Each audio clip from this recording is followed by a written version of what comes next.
ba'aa aanaa sirkaa keessatti manneen qonnaan bultootaa loltoota bilisiginnaan gubachuu jiraattonni ibsan.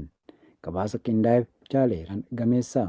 Godina Arsii ba'aa aanaa sirkaa ganda soojii saadee keessatti loltoonni bilisiginnaa amajji 14/2026 manneen qonnaan bultootaa qabeenya guutuu waliin ibiddatti shiduun gubanii barbadeessu. Jiraattonni arraata biyyoolessa Oromiyaatti himan namoota manneen isaanii gubate keessaa murni maqaan nu Maamuu Ahimad Turaa fi Safiyaa Haajii Waarii Hojiloo kanneen jedhaman yoo ta'an namoota kanneen lamaan jalaa meeshaalee mana keessaa dabalatee midhaan kuntaala 20 ibiddaan gubatee akka barbadaa'e jiraattonni bal'inaan ibsaniiru. Namoonni kunneen yakka ta'uu kan hin qabne ta'uu fi sababa Oromoo ta'an qofaaf murna nama nyaataa Impaara Itoophiyaan qabeenyaa fi mana isaanii akka dhaban akkasumas namoota hedduu reebuun akka miidhaa irraan ga'anis jiraattonni ibsaniiru. Godina Walloo aanaa Dawwee Arawaatti attoota murni bilisiginnaa gurmeessee bobbaaseen loon maatii qabsaa'otaa saamamuu, uummanni dararamuu fi qeerraa buqqifamuun jabaatee itti fufe. Jalwa biyyaa waan qindeeffate qaba. Kaaba Oromiyaa godina Walloo aanaa Dawwee Arawwaa keessatti murni badiin bilisiginnaa tibbana gantootaa rakkoo naamusaa qaban seera baqachuun mooraa qabsoo bilisummaa Oromoo godhanii PP'tti harka laatanii fi jala deemtota sirnichaa lakkoofsaan danuutaan waliin gurmeessanii dukkana da'oo godhachuun uummata nagaatti bobbaasanii doorsisaa fi saamicha qabeenya ulfaataa maatii qabsaa'otaa fi sabboontota ilmaan Oromoo irratti raawwachiisuu itti faniiru. Haalumaan aanaa Dawwee Arawwaatti attoonni murna PP'n gurmaanii bobbaafaman kun amajji 16/2026 galgala halkan keessaa gara qe'ee hawaasaa Buukkoo jedhamutti imaluun ganda Tulluu Abbaa Adeetti mana maatii qabsaa'otaatti marsuun qawween doorsisaa ergaa turanii booda maqaa ilmaan keessantu bosona jira jedhuun loon qonnaan bultootaa karra sadii uffatanii deemuun ibsameera. Qonnaan bultoonnii fi abbootiin warraa ganda Tulluu Abbaa Adee irraa loon isaanii karra sadii moonaa keessaa baafamuun jalaa uffatame kunis maqaan isaanii jaarsa biyyaa obbo Mahammad Abbayyuu fi obboloota lamaan kan ta'an Mahammad Aliyyii fi Haymad Aliyyii kanneen jedhaman ta'uu jiraattonni gandichaa ONM dubbisee dubbataniiru. Aanichatti gantoota moonaa qabsoo bilisummaa Oromoo keessaa ganuun PP'tti harka laatanii fi hattoota bilisiginnaan saamichaa fi gochaawwan farra namoomaa uummata nagaa irratti akka raawwataniif hammeenya barsiisee bobbaasee jiru kanaan hawaasni nagaan dararamaa jiraachuu fi loon maatii qabsaa'otaa hedduun hattoota kanaan moonaa keessaa baafamanii oofatamaa turuu fi jiraachuu arraanni biyyoolessa Oromiyaa jala bu'ee gabaasaa tureera. Onichatti sababa baattonni kun baay'inaan baafamaniif qabsaa'otaa boontonni ilmaan Oromoo fi hawaasni bal'aan yaaddoo nageenyaa keessa galuun shiftoonni kun loonii fi qarshii yoo nu harkaa dhaban lubbuu keenya galaafachuuf marartoo tokko nuuf hin qaban jechuun baadiyaa onichaa manaa fi qabeenya isaanii gadhiisuun gara magaalotaa fi firoottan isaanii fagoo jiranitti baqachaa jiraachuu jiraattonni aanichaa dubbisnee addeessaniiru. Tashaggar aanaa Libanjaawitti hidhaa reebichaa fi dararaan hammaachuun ibsame. Caalfalmataa lammii dabalata qaba. Godina lixa shaggar aanaa Libanjaawiin ganda Liibangaamoo keessatti ilmaan Oromoo irratti gochuu kanneessa raawwatamaa jiraachuu jiraattonni naannichaa himan. Akka odeeffannoo jiraattota irraa argannetti murni maafiyaa paartii badhaadhinaa PP jedhamu waamamu namicha maqaan isaa Gurmeessaa Taa'ee jedhamu mana isaa keessaa humnaan baasuun reebichaa fi dararaa suukkanneessaa irraan ga'aniiru. Gochaawwan kun seeraa fi mirga namoomaa cabsuun kan raawwataman yoo ta'u namichi kun yeroo ammaa du'aa fi jireenya gidduutti argamuu jiraattonni himaniiru. Taateen kunis torban kana keessa ta'uu himuun namni kun akka jiraattonni jedhanitti yakkamirraayyuu kan qaqqabne jireenya isaa hojii adda addaatti bobba'ee gaggeessa ijoollee isaa ofii ittiin jiraachisuu akkasumas hawaasa naannoo isaa keessatti kabajaa fi jaalala olaanaa kan qabu ture.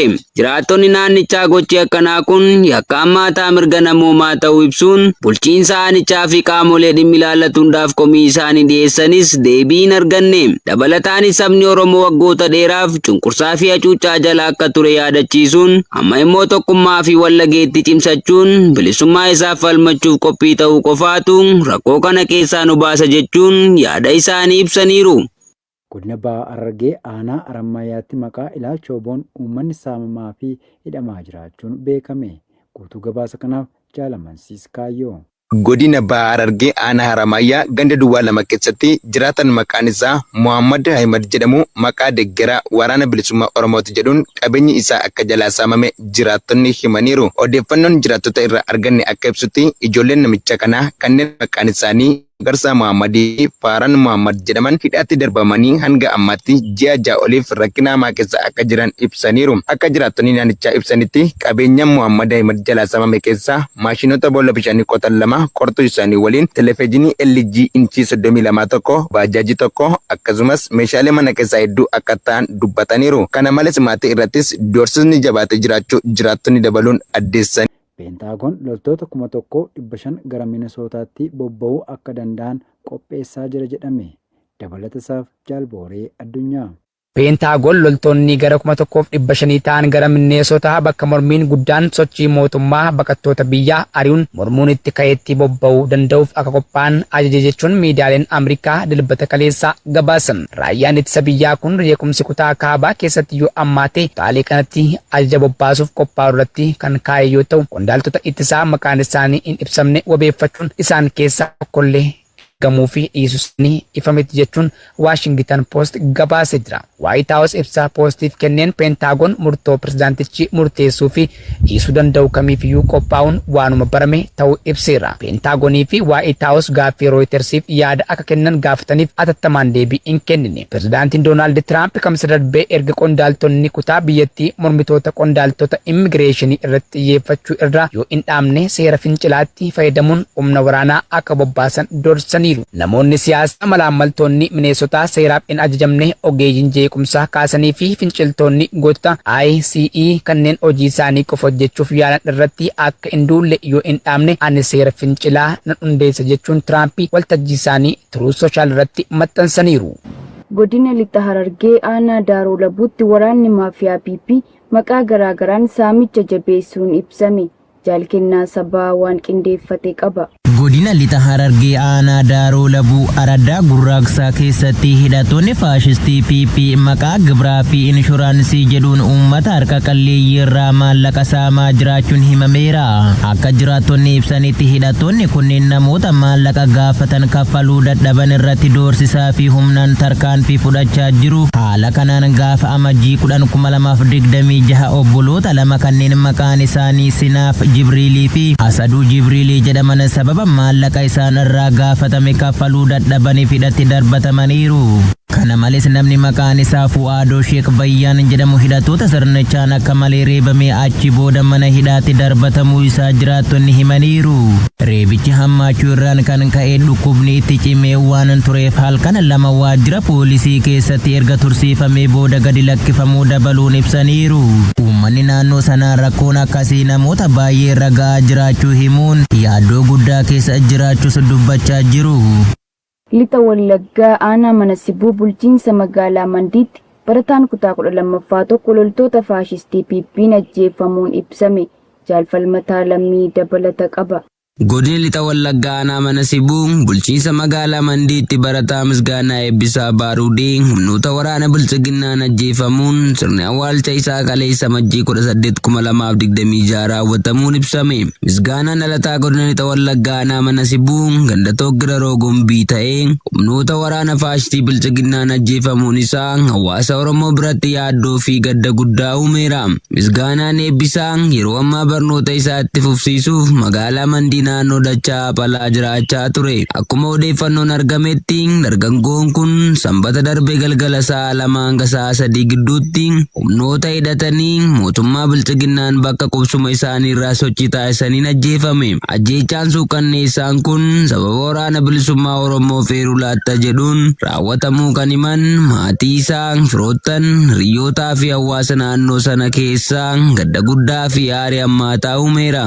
Namoonni naannoo isaanii akka jedhanitti Misgaanaan dargaggoo barnoota jaallatu, hawaasa isaa keessatti beekamaa fi nama rakkoo hawaasaaf dhimmee dubbatu ta'uu himu. Sirni awwaalcha dargaggoo Misgaanaa kaleessa bulchiinsa magaalaa Mandiitti hirmaannaa uummata bal'aa waliin haala gaddisiisaa ta'een raawwatameera. Yeroo awwaalchaa kanatti uummanni hirmaatee ajjeechaa dargaggoota irratti raawwatamaa jirus balaaleffannaa guddaa godhan. Ajjeechaan Misgaanaa kun tarree ajjeechaa dargaggoota Oromoo godinaalee adda addaatti raawwatamaa jiru keessatti kan lakkaa'amu ta'ee rakkoon nageenyaa fi mirga namoomaa daran akka hamaa ta'us agarsiiseera.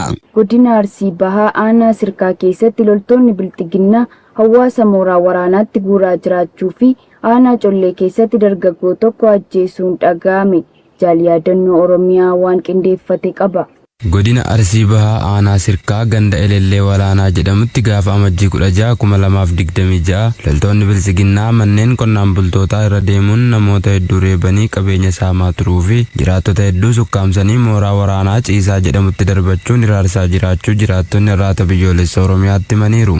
Namoota haala kanaan mooraa diinaa keessatti hiraarfamaa jiran keessaa muraasni maqaan nu qaqqabe Muktaar Amaanoo Ida'oo, Wadoo Amaaninsaa, Saadiq Arusii Mahammadii fi Sheek Abdurrahmaan Bashiroo kanneen jedhamanidha. Oduu biraatiin ammoo godinichuma aanaa Collee ganda Maanyaa Odaa jedhamu keessatti gaafuma amajjii 16 dargaggoo maqaan isaa Anas Mustafaa jedhamu milishoonni gandichaa fi poolisoonni aanaa waliin ta'uun uleedhaan reebanii akka ajjeesan jiraattonni dabaluun arraata biyyoolessa Oromiyaatti himanii jiru. Dargaggoon kun nama hawaasa keessatti akkaan jaallatamaa fi kabajamaa yoo ta'u maqaa bilbilaan waraana bilisummaa Oromoo dubbista jedhuun akka bofaatti uleen reebuun ajjeesanii deemuu jiraattonni aanicharraa dubbisne himaniiru.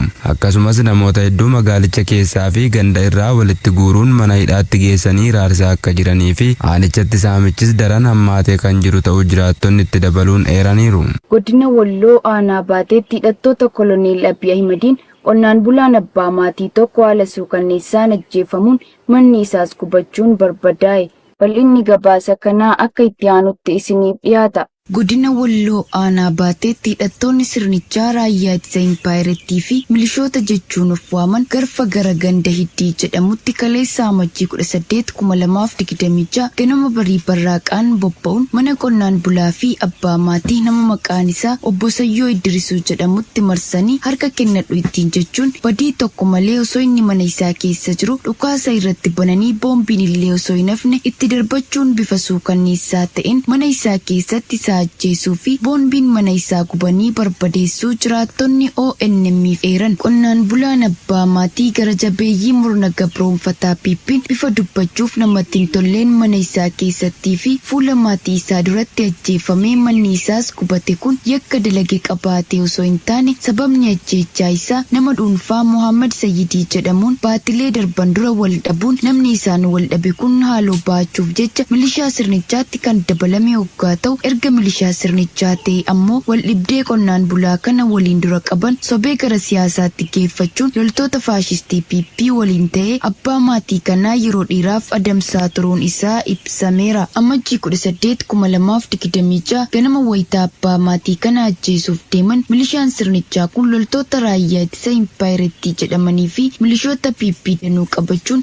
gara ganda Hiddiitti imalee qonnaan bulaa kana mana isaa keessatti dhukaasa itti banuun lubbuu isaa galaafatanii mana isaas qabeenya keessa jiru cufa waliin gubuun barbadeessanii biraa deemuu maddeen gandichaa dubbisne ibsaniiru. Murni cubbuu fi cubbamtoota impaayirettii geggeessaa jiru bilxiginnaan namoota nama dhuunfaa irraan miidhaa ga'uun badii seeraa dalagan seeratti dhiyeessoo ta'uu qabu. Faallaa isaa namoota yakka dalagan kan silaa seeraan gaafatamuu malan cufa haammachuun badii isaan dalaganiif akka gootummaa fi jabdummaatti dhaadessaa deebi'ee beekamtii fi badhaasa laachuufiin gochaa badiisaa kana irratti akka jajjabaatanii fi gochichi babal'atuuf carraa kan uume mataa PP koloneel Abiy Ahimad ta'uun ni beekama. Jeequmsa Iraan keessatti qeen yoo xiqqaate namoonni 5,000 ajjeefaman jedha qondaalli biyyattii. Jaalsabaafan Waaggaarii waan qindeeffate qaba. Mormii Iraan keessatti geggeeffameen yoo xiqqaate namoonni 5,000 kan ajjeefaman yoo ta'u hojjettoota nageenyaa gara 500 dabalatee qondaalli Iraan naannichaa tokko dilbata kaleessaa lakkoofsa mirkanaa'e wabeeffachuun shororkeessitoonnii fi hidhattoonni lammiilee Iraan qulqulluu ajjeesan jechuun himataniiru. Mormiin guutuu biyyattii mudda 28 rakkoo diinagdeetiin kan ka'e yoo ta'u torban lama keessatti hiriira bal'aa bulchiinsi abbootii amantii akka xumuramuu gaafatutti guddate. Kunis jeequmsa erga warraaqsa Islaamaa bara 1979 booda lubbuu namaa galaafate taasiseera. Pirezidaantiin Ameerikaa Doonaald Tiraamp irra deddeebiin mormitoonni daandii irratti ajjeefamuu yoo itti fufan gidduu seenuuf doorsisaa turaniiru. Jimaata darbee maxxansa miidiyaa hawaasaatti baaseen hooggantoota Teheraan galateeffatanii ajjechaa jumlaa beellamame akka addaan cite dubbataniiru. Sanbata darbee hoogganaan olaanaa Alii Kaameenii akka jedhanitti biyyattii gara waraanaatti hin harkifnu garuu yakkamtoota hidhamtoota biyya keessaas ta'e idil addunyaa osoo hin adabamin hin gadhiifnu jechuun miidiyaaleen mootummaa gabaasan. Kaleessa qaamni haqaa ajjechaan itti fufuu akka danda'u agarsiiseera. Dubbii himaan qaama haqaa Iraan Asgaar Jahangir ibsa gaazexeessitootaaf kennaniin gochaawwan wal duraa duubaan fudhataman Muhareeb jedhamuun adda baafamaniiru. Kunis adabbii Islaamaa cimaa keessaa tokkodha jedhan. Muhareeb jecha seera Islaamaa hiika Waaqayyoo irratti lola banuu jedhu yoo ta'u, seera Iraan jalatti du'aan adabama. Gaaffii fi deebii sanbata darbee polotikoo waliin taasisaniin Tiraampii Iraan keessatti hooggansa haaraa barbaaduun yeroon isaa amma jedhan. Abbaan taayitaa olaanaa Iraan kan ta'e Kaameeniin diina biyyattii yeroo dheeraaf Ameerikaa fi Israa'el jeequmsa kana qindeessan jechuun himachuun du'a kuma hedduu beeksisaniiru. Gareen mirgaa Iraanaa kan Ameerikaa keessa jiru sanbata dheengaddaa lakkoofsi namoota du'anii 3,308 akka ta'e kan ibse yoo ta'u, namoonni biroo 4,382 ammoo gamaggamaa jiru. Gareen kun namoota 24,000 ol hidhamuu isaanii mirkaneessee jira jedheera jechuu Reuters gabaaseera.